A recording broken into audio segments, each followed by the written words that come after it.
ఓం శ్రీమాత్రే నమః.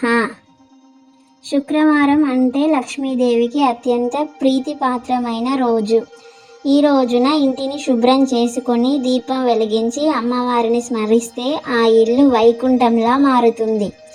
ఎక్కడైతే శుక్రవారం నిష్ఠతో మహాలక్ష్మి పూజ జరుగుతుందో అక్కడ దారిద్ర్యం దరిచేరదు, ఆర్థిక ఇబ్బందులు తొలగి అష్టైశ్వర్యాలు సిద్ధిస్తాయని నమ్మకం. శుక్రవారం పూట చేసే భక్తికి మెచ్చి ఆ ఇంట్లో స్థిర లక్ష్మిగా కొలువై ఉంటుంది. అంటే సంపాదన ధనం వృధా కాకుండా ఇంట్లోనే నిలుస్తుంది. కేవలం డబ్బు మాత్రమే కాదు, ఇంట్లోని కలహాలు తొలగిపోయి భార్యాభర్తల మధ్య అన్యోన్యత, కుటుంబంలో ప్రశాంతత లభిస్తాయి.